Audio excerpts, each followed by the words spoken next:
Welcome back to episode 20 in the Youthful Revolution series, featuring Immortal DC. We were promoted into the second best league in our 4th season, and we got a busy summer ahead of us. Normally, I would be starting in here in the squad planner, but with the more players we are getting and need to track, the worse that this is actually getting. Honestly, I would call this garbage, because it is. The dynamic function of adding players constantly where I don't want them, or just the lack of customization in here is really frustrating to handle with, or it's just so annoying to deal with. So what we are gonna do, we're gonna throw this away out to the garbage, and yeah, we're gonna move back to the good old spreadsheets. So here is the behemoth.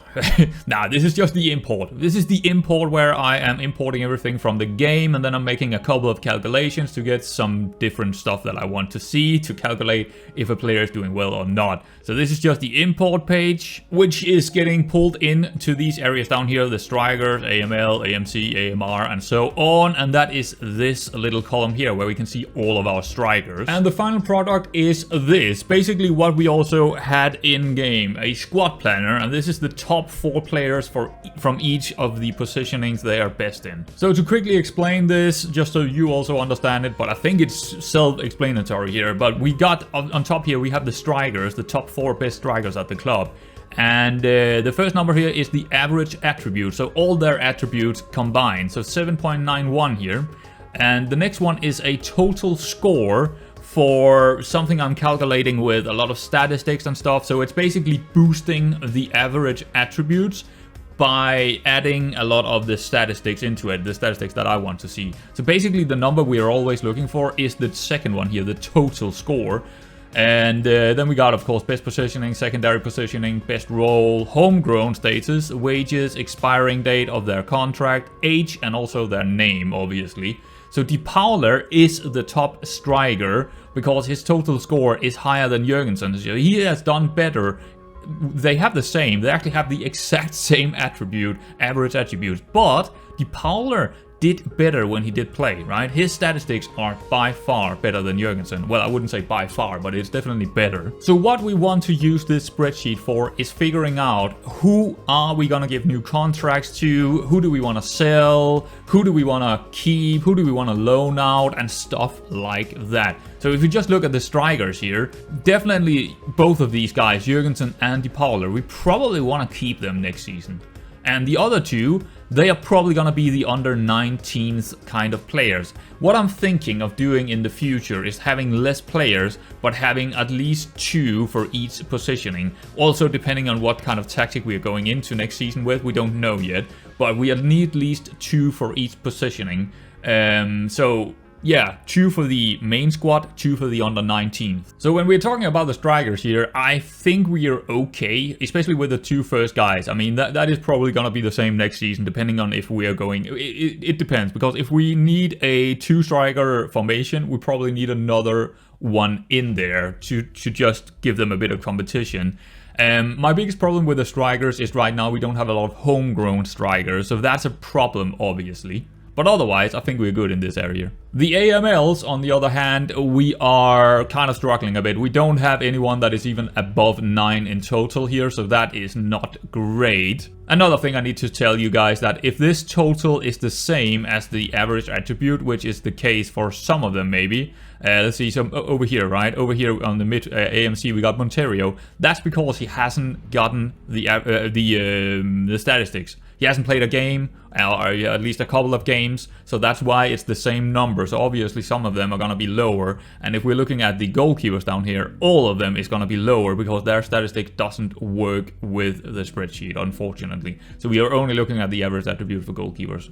But anyway, AML, right? We are probably in need, if we are using AMLs next season, or wingers, or whatever we are gonna do, if we're using this place over here, we definitely need someone who is better than what we already have. AMCs, we only got 3 players who are actually very good in the AMC role. Well, I say good, because this is the thing, the way it's getting pulled into this spreadsheet is by what the assistant manager, or the AI if you want to call it that, the AI is thinking is the best place for them to play. So basically it's taking the best positioning and putting them in here, but they could also play somewhere else, right? So all of these guys in here this is their best position, AMC here. Vitor Hugo, who is a good player, he's 8.07 in average attribute, so he could be a starting player next season if we want to play AMC. It could be a thing. The problem is he's not homegrown, but otherwise he's a fairly good player. And we also got Osorio, who is a homegrown, who technically, yeah, he's too far away from the first team. 6.72 is that's just too low. And the wingers on the right-hand side, well, Luan is not going to be there anymore. Balinher is more of a wing-back or full-back. Idir has shown promising signs, but as you can tell, he's only 6.66 in average attribute, but he overperformed to some extent with that 8.02, I would say. That's really solid with what he performed. So, and Rubalo, he didn't actually play that well. 7.6.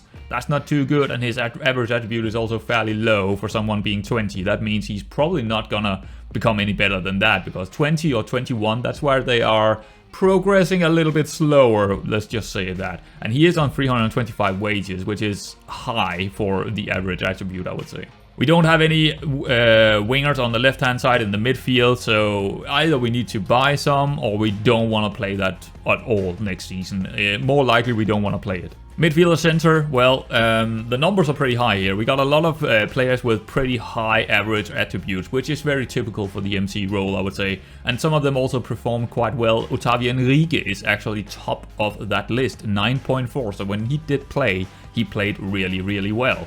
Also, Gonçalves is up there, and Saulu, when he played near the end of the season, he actually did quite good. João Camara is also in there, so you know what? I don't think we have any worries in that kind of area at all. Maybe the only worry is maybe the homegrown situation, but we do have Gonçalves and Camara, and they're both staying for long. I mean, 28 here, the black one. If it's a black one here, it just means they have a 1-year contract or a medium contract length, where the green is, of course, a long one, and the red is, of course, well, it's gonna run out, basically. So I think we're fine in the midfield roles. We do have a couple of midfielder right, or who could play over here on the midfield right role. Suarez, Santos, Murato, and Sampaio. Or Sampaio? Yeah, probably Sampaio. And probably also Robalo could play down here. But yeah, that's not his best place. But as we can see, second position is midfielder right. So we do have a lot of midfielders right. So we need to think about that if we are making a new tactic. We could play with someone further back if we wanted to. Now, what I do want to say is that Suarez on 425 wages is completely wasteful of us. We probably want to actually sell him because 6.57 and 7.3 in total, that is not a good score. He's not worth his wages, basically. We do not have anyone that is really good in the wingback areas either side. So yeah, we're just going to skip through that one and taking a look at the defensive midfielders. So we don't have a lot of defensive midfielders. The one that we did use, Vincent Pinto, 9.43 in total. I am fairly happy with that, actually. And as you can remember maybe from the last episode, what I was saying, average ratings on these guys are very low. And all of a sudden, when we see it in here with some more statistics building up to it, he's doing fine. He's doing perfectly fine, Pinto. 9.43 is it's one of the better performers in the team, obviously. Fullback left area, I think we are okay in this spot as well. We do have Vilhak, unfortunately not a homegrown, but I think he's worth his wages. 9.78 total score. We do have someone, actually we don't have him in here because he's not top of the list right now. But we do have one out on loan, Silver, who's coming back, and he could. I'll show him later. But yeah, Bruno Diaz is a new player, if I'm not mistaken, who is in here. 8.48. He probably is out on loan or something. Oh no, that's the loan deal. Diaz, the loan deal. Yeah, he's not gonna be there. And Injai is also running out of a contract. I don't think I'm gonna give him a new one. So we got Vilhak, Pinheiro, and also the guy that is out on loan from our own club that is probably gonna be there. And I think that's fine. I think we're fine first team wise. Maybe we need something when it comes to youngsters, but we'll take a look at that later on. Fullback on the right hand side.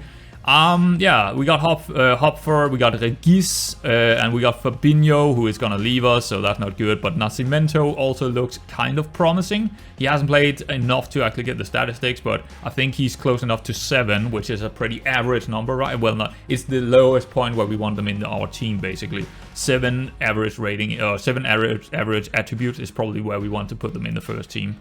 So yeah, that's, I mean, I think the fullbacks are fine overall, but again, it's a homegrown problem. Everything we are looking at here is a homegrown problem. Do we have enough homegrown players? And I think moving up to the new league, we probably need more homegrown players. Central defenders, well, yeah, that's an interesting one actually. So I now have been the best one throughout this season. 9.6 is pretty good. Then we got Rice, because now it's a loan deal, so he's gonna be gone. Then we got Rice, who is probably our own best central defender. And as you can see here, Rafus is not even in here, right? He's not even on the list here. He's not even in top 4. We got another guy, Inkai Rodriguez, who is actually in here. He's been out on loan, and he did quite well out on loan, so there might be a player in him. And Rafael, who is also, of course, not a homegrown, which is a problem again. He's also on this list. Goalkeepers, yeah, so goalkeepers, like I said, this number down here doesn't really work, so we're only looking at average attributes.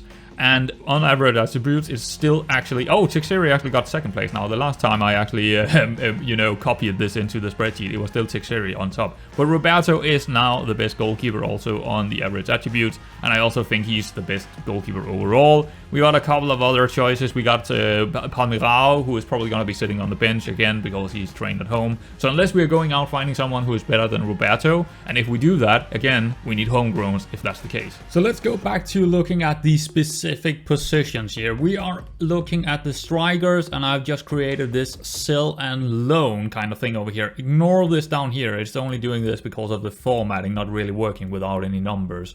So yeah. But anyway, what it is doing, it is kind of telling us if we might want to sell someone or maybe we want to loan them out. The blanks are basically someone we want to keep more so than anything. So what we have here is like 5 players that are blank because they have a high enough average attributes and also total score, and their age is still, you know, at where we don't want to sell them. So yeah, we kind of got 5 players that we don't really want to do anything with. We kind of want to keep them. The problem is, of course, only one of them is actually trained in the nation. Now the other thing is we have a lot that is trained in the nation that is in the sell or loaned. So who we might want to sell here is Pio. But he is trained in the nation, but he's not gonna become any better because he's 20 now, right? He's 20, he's on 325 wages, 7.11. I don't think he's gonna become better. We could definitely sell him. And then we have a couple of youngsters that we probably want to loan out or just have in the under 19s. But here's the thing, we already have these 2 up here, even with Matheus as well, that are potentially gonna be playing in the under 19s instead. So these probably need to be loaned out. Or it could be the other way around. Maybe these need to be loaned out. But it's like, that's up to debate. That is up to debate. But we definitely want some of these guys being loaned out because we can't keep all of them. And then we have someone down here, Brito, who's definitely not good enough. He's 19 and 6.4 in average attribute is never gonna be good enough. He's gonna be sold as well. Same deal here for the AMLs. We only really have Mbalo who is in here. His contract is running out in 28, so he's still gonna be around for another year. And he's actually seemed, yeah, I mean, he didn't do that well, but 8.54 is okay. But we definitely need a better players here. So the rest are the, well, Marquez is of course a loan deal for us. But the rest, I don't think they're gonna be good enough. I simply don't think they're going to be good enough, and so does my little thing here, not believe that they're going to be good enough. I mean, we are not strictly following this, it's just an indication of what we might want to do with them. The AMCs looks like this. Vitor Hugo is the only one without any blank, or he's just the blank here, so we probably want to keep him around. But it depends if we're using AMCs. This is also giving us a pretty good idea of where we might be lacking if we wanted to do another formation, of course. Let's take a look at the AMR here. So yeah, 2 blanks, Balinher and Luan, but Balinher is of course a fullback, but he could play as a wingback as well. A winger. He could play as a winger as well. His contract is running out because he's a loan deal, so yeah, that's the problem, and so is Luan. So we don't actually have anyone in the AMR right now, nothing, because we want to loan one of them out. Idir here, we probably want to loan him out. He's not quite there. He did perform quite well, so this is where I'm sitting there thinking maybe we want to keep him around, especially not with not having that many players around. We might want to keep him here. And Rubalo and Nunes, they just didn't perform. And their average attribute is also fairly low, so we might want to sell them. Midfielder left, Bonifacio, he's never gonna be good enough, is he? He's 20 now, and he's 5.94, probably one of the worst signings we did. On the other hand, in the midfield, we have a lot of players. Now, I actually think Nick here, he's probably gonna go. Oh, look at that. That is something strange with the formatting there. There we go. We have too many midfielders for my liking. What I want is probably keep some of these that is trained in nation, like Barbosa, Camara, and Gonçalves. We definitely want to keep some of those because we need them. But we also probably have a couple that might want to be loaned out, like Rosa, Vieira, Sansejo. Probably want to loan them out because we already have too many. Midfielder right, yeah, same problem as the other side. We don't really have anything there, right? They don't have high enough numbers to actually be given a first spot or be part of the first team, I mean. So either we sell them or we loan them out. Defensive midfielders, we got two players in here. We got Lello, which is an interesting one because his average attributes is actually kind of high for his age, right? He's 16, but I don't think he's going to be part of the first team. I could definitely... The problem is, I don't think he's on a professional contract, actually. So, yeah, 55. So he's not on a professional contract, so we can't actually loan him out. So we could sell him, but I think he's just going to be sitting in the under-19s, to be honest. We don't have any wingbacks, so yeah, that doesn't work really. What about the defender left here? We got quite a few sells. That's interesting. So Vilhag is the only one with silver, and that's the two I was also thinking about probably keeping for next season at the left back area. Pinheiro is in the sell. That's interesting. So it's because of his very low average attributes, basically. But that's one of those that where we might want to keep him because he's performing, right? So that's probably you have to remember to look at that as well, right? Okay, he's performing. Maybe we don't want to sell him. Diaz is a loan deal, so we are gonna sell him probably. Sorry, not sell him. We're just gonna, he's not gonna come back. So I think next season, like Vilhag, Pinheiro, and Silver could be the fullbacks on the left-hand side if we're playing with fullbacks. Central defenders, well, there is a few in the cell here. Rafus is in the cell. 600 wages. He is just not good enough. I mean, he didn't really perform that well. 8.58, that's not good enough compared to the other guys. So I would actually like to sell Rafus this season. I just don't think he's worth his wages. He's 20 as well. He won't become a homegrown at any stage. He's not at any due date. So probably not a good signing for us at all. Same with Bodon here. He's also not really looking too hot. He's really low now. His attributes are just very low. He's had a couple of injuries as well. He's just not good enough. Also probably want to sell him. And then we of course got a couple of youngsters that we can either loan out. Now some of these are on youngster contracts, or actually these two are probably on youngster contracts. So I think these two are actually on professional contracts, so we could probably loan them out. But some of them are, some of the 15 and 16-year-olds are on youth contract. That means we can't really loan them out. That's okay. And then we also got a good amount of like Pedro Rodriguez, the good old guy, and a couple of the youngsters that are just never going to be good enough, and that we need to get rid of them. And the defenders on the right-hand side, we got Hopfer. Clearly, he's going to be good enough. And we also got, well, Fabinho is actually in here, but I still plan on selling him. I just don't really see a future for him here. It does say Regis should be sold, which I am not really... Yeah, that's not going to happen. We might loan him out because he is not homegrown. But I don't think we're gonna sell him. But I do think we're gonna probably loan out Nascimento as well. So we probably need someone as a backup to Hopfer, because we don't really have anyone that is homegrown that is gonna be around. So that's a problem. We might wanna actually have someone that can rival Hopfer next season. And goalkeepers, yeah, I mean, can we even... Yeah, I guess Borges could actually be loaned out, and the rest is probably gonna be sold. Except from Palmeirao. I don't think we're going to sell Palmeirao unless we get another goalkeeper that is a homegrown that can sit on the bench. Because we kind of need that kind of spot. So that's the thing about the selling here. Alrighty, so back in the game, in the squad screen here, we can tell by... This is the transfer status, right? So I have transfer listed quite a few players. Right, that's quite a few. And even more of those that are running out of contract, like Pina and Texeria here, is also going to just be released. Fabinho as well. Upara still have another year, so I'm trying to sell him as well. Is he actually transfer listed? Yeah, he is transfer listed.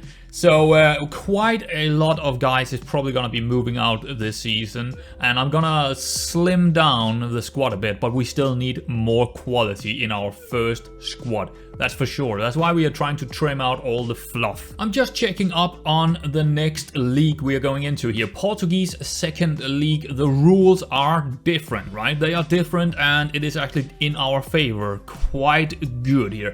Because here is the thing. They do not have the same rules when it comes to foreigners or having a need of homegrown. So they do have it when there is a B team. They need 10 players joined by a club in Portugal for B teams only.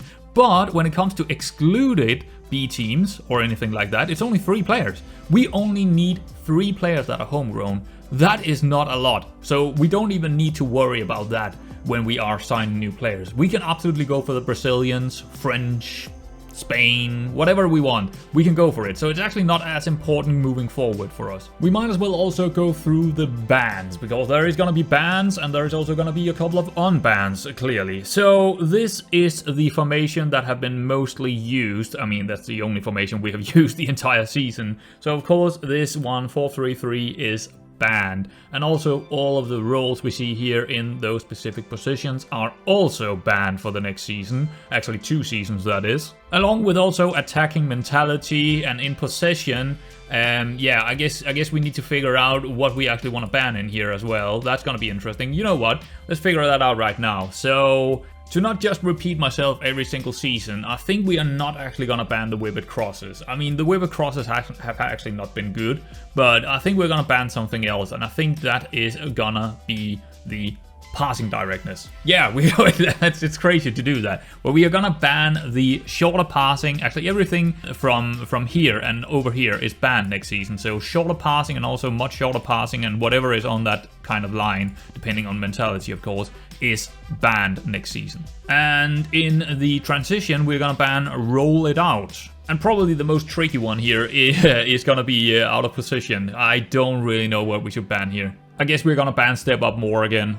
I think get stuck in is probably too good to take out, and also the defensive lines here are probably also too good to take out. So it's gonna be step up more again. Yeah, it has to be. And of course the 5-1-1-2-1 from last season is also still banned next season. So all of these roles is also not something we can use next season. Now the good thing is we do have this one back. So all of these roles and also the formation is back in. So we can actually use this one next season.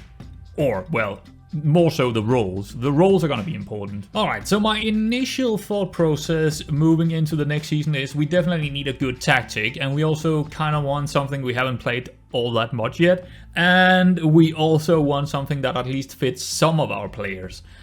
So this is what I came up with, which is a 4-2-1-1-2. So there is a couple of problems here. Clearly, we don't have enough strikers. That's one thing. Clearly, we don't have a good inverted winger, so that's a problem. Clearly, this is not the best position for most of our wingers on the right-hand side, but they're probably capable of playing there. Defensive midfielders, well, we kind of only got one guy, so we probably need to go out and find 3 more. That's a problem, actually a very big problem. Also, I mean, maybe some of the midfielders, that's what I'm thinking here, some of our midfielders, central midfielders, can actually definitely go back and play a volante role. So that might be something we are looking at there. Backline should be okay. I don't really have any issues down here. So it's more about the defensive midfield, getting some more strikers, definitely an inverted winger. We could also play something else over here, but I think we kind of want to invert this role over here somewhat, because we kind of want this wing back to get up there, probably cross it to a target forward or something like that. But this is, again, just the initial thought, but I'm very often, at least the first 4 seasons, what I come up with early on seems to be working, so it might be the formation for next season. I think balanced might be a way to go for next season. We know that the attacking is gone, but moving up to a new league, we probably didn't want to go attacking in any of the games anyway, so that's probably fine. If anything, we're probably more cautious or defensive in many of the games. So, but balance as a mentality right now at least, and in possession it is a focusing play through the right and left hand side. So we're still playing narrowly, but we are focusing it out wide. We are underlapping on the right-hand side. Yeah, that's about. I mean, of course, the passing direction is going to be standard to begin with. Low crosses. I want to do low crosses again here. And in transition, it's basically just take shorter kicking instead of rolling it out. And in here, we basically just took out the step up more. And that's about it. But it could change down the road. But this is what I'm thinking right now. We also want to buy our players toward. Right, we probably want to buy toward this tactic. Our first player is sold, Ricardo Bordon, and he is gonna go for 12k. That's perfect. I mean, he barely did anything for us, and we are getting money out of him, so I'm very happy with that. Lucas Texier is also finally leaving the club. I mean, he was being set for release anyway, so, but yeah, he's leaving us as well on a fee of 0. Also, Jordi Rafus is gonna leave us. That's perfect, because he's taking 600 of our wages with him, so that's good.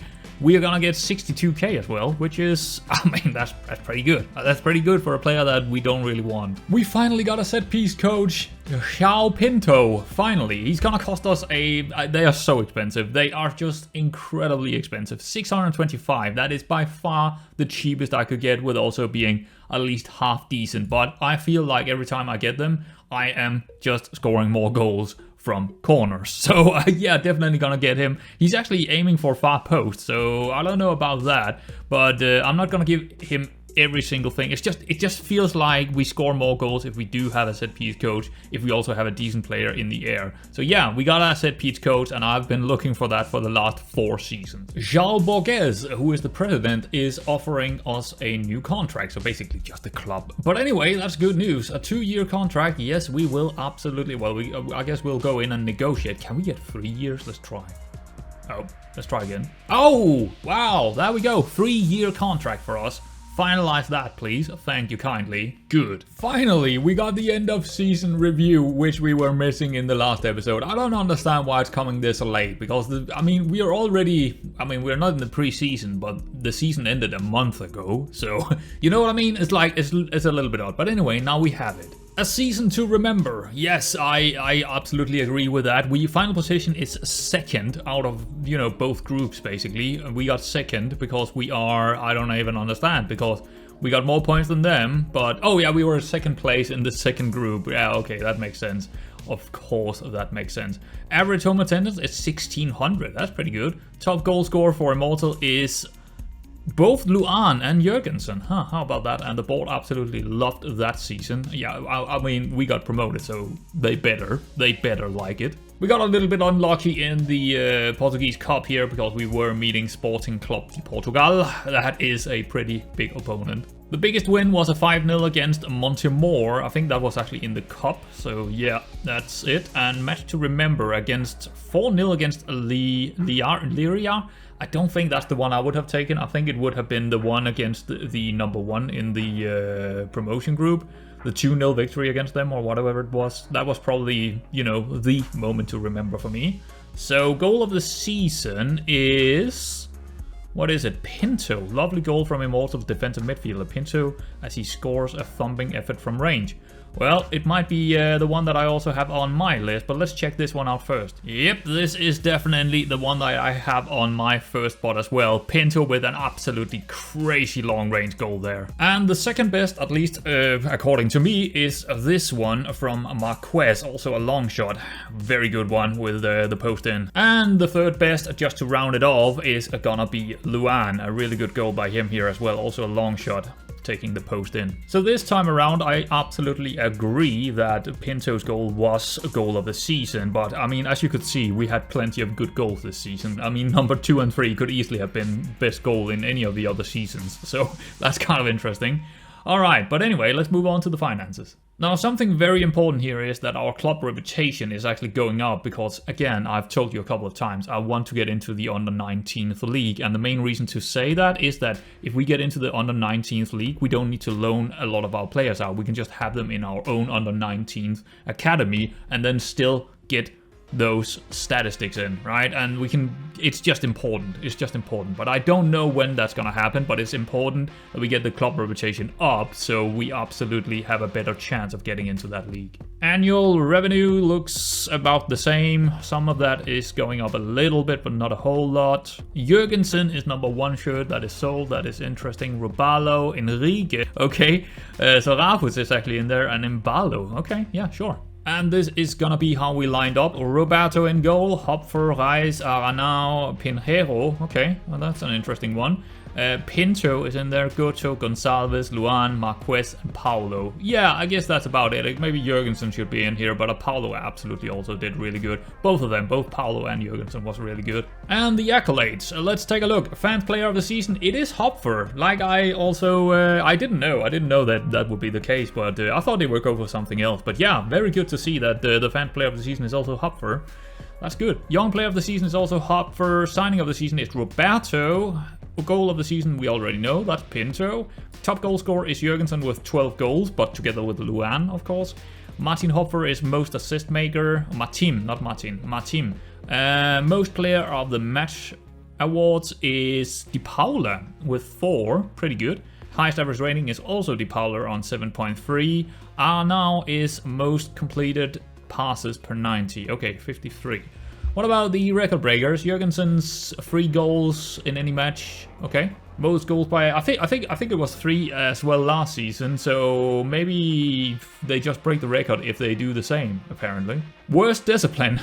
Fabio Gonçalves, 7 yellow cards and 1 red card. It's not too bad, I suppose. Pedro Rodriguez is still the most league apps by a player, 139. He didn't play a single game this season, of course, because he was out on loan, right? He was out on loan.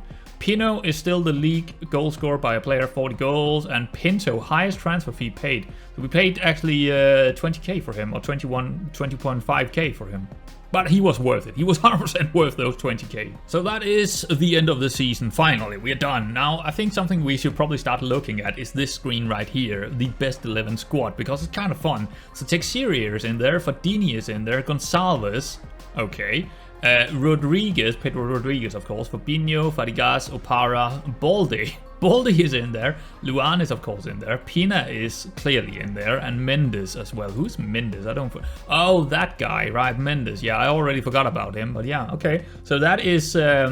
we'll see how it develops over the years, of course. But it's fun to kind of start watching what is going on here. So if you were wondering who won the playoff spots, unfortunately for Villabadense, they did lose to one of those guys in the second division, Trofense. The sponsors are coming in with their money, so our finances is back to 1 million. We were actually 500k in the minus, or 600k in the minus. So we finally back to plus again, but going up a league, we're probably gonna need spending more than, you know, trying to avoid spending. So also the new scouting budget, I'm gonna go for full Europe now. So we're gonna scout in full Europe, and it's gonna cost us quite a few pennies, but I think it's gonna be worth it because we can find more, and by that also, you know, gain more. So in the end, I think it's probably worth bringing it up to a scouting range of full European nations now. And if you're wondering how I am gonna scout right now, I've set it all up already here. As you can see, from we're going for age 15 to 18 because 19 they could turn 20 in like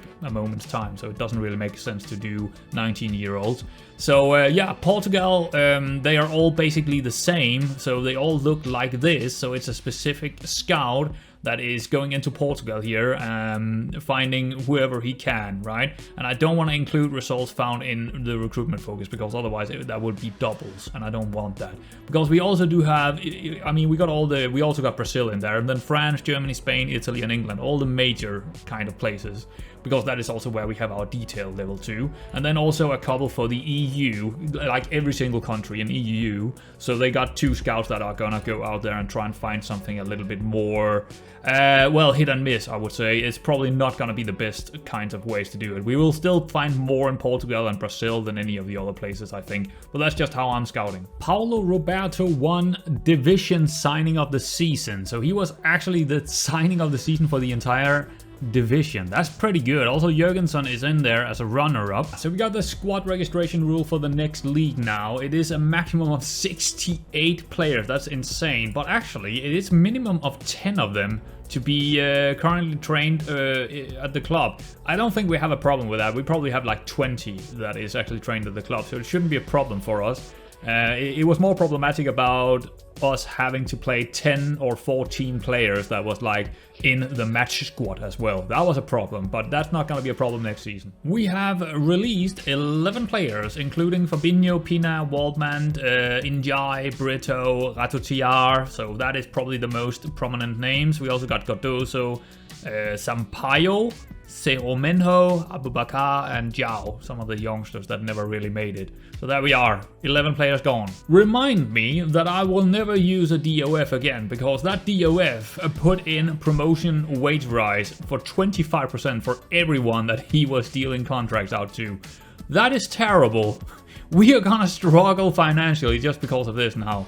That is not good. I should not use the DOF at all, because that is just disgusting. Transfer window is finally open, and I decided to wait with the transfers that we did make coming in until now, so we actually have them right now. So this is the first signing we are looking at. He is a loan deal from Vis, our affiliate, so he doesn't cost us a single thing. That is always good. So he's called Faiju, I think. He is basically kind of fixing problems that we had in the wingback areas or fullback areas. Now this guy can play wingback on the left hand side, which is perfect because that's probably what we're gonna play with, and he can also play inverted wingback on the right hand side, which is also what we're gonna play with. So overall, just very good. Squat side, I think he's kind of a squat signing, because I think some of the other wingbacks and inverted wingback we have is slightly better than him. So he's coming in there as the third option basically on either side. We were in need of some more defensive midfielders, that is guaranteed. And this is the first guy we are bringing in who is a defensive midfielder. He is called Mascherlinho, and he is also on loan from Casapir. He's gonna cost us quite a good amount. Let's take out, it is a 325 plus 1.5k per month.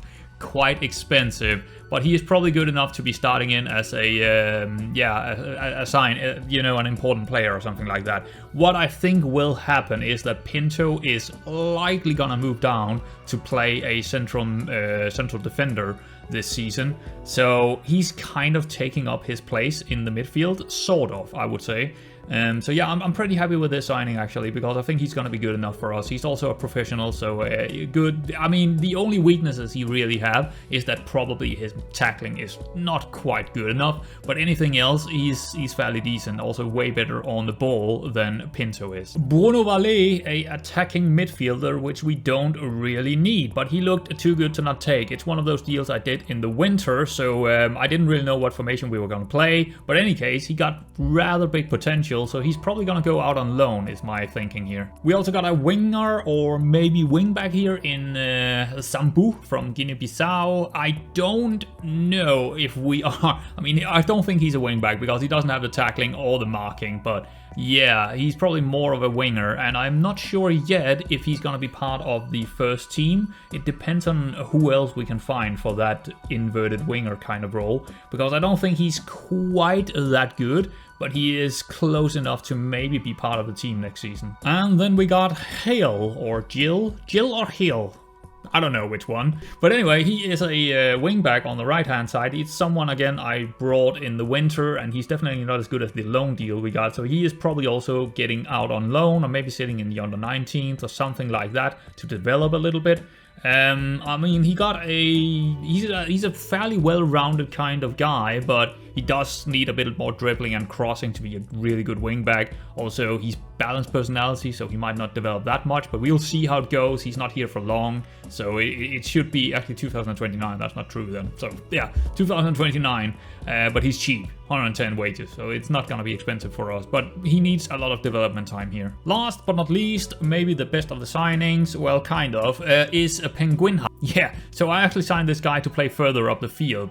Again, I did this signing in the winter, and I thought he would be absolutely fantastic. Lighthearted, he looks really, really decent in his stats or his attributes, but he's probably more of an inside forward, so there is that. But here's the thing, he do have a right foot, he do have a somewhat of a crossing, 7 is not great.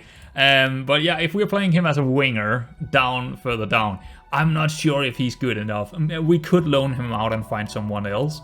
It all depends. But we also have Robalo who could play there. So we have like Penguinha, Robalo, and then we also have, he's not listed, but we also have, what's his name? Suala, right? Suala, or whatever his name is, another Brazilian who could also play there. But anyway, I think it's a good signing. It's just a question of, does he fit our tactic right now? Probably not. Okay, guys, so I want to keep these episodes not too long. I don't even know how long this one is gonna be already, but it's probably gonna be 50 minutes or something, maybe, I don't know. So I want to cut it into at least two parts here of this summer transfer, because there are so many things, right? We are not even done with the transfers yet. We still probably want some very key players into our first team, even the first 11. So we're not done with that, but we also have a preseason to play, which is not quite there yet. And there is a lot more that I want to show you guys, but I don't really want to do it all in one episode. We are probably also going to go back to the spreadsheet next time, because a lot of new players are coming in, a lot of players have gone, you know, things are happening, so lots of things still happening in this summer, so definitely two-parter, 100%, maybe even 3. I'm not even sure if we're gonna, you know, show any of the games from next season in the next one. I don't know, maybe it's gonna be in the next one after that. It's just too many things, right? But anyway, I hope you are enjoying it, because I am. I'm very much enjoying it, so if you do, well, leave a like and all that if you do. So yeah, I will see you around next time.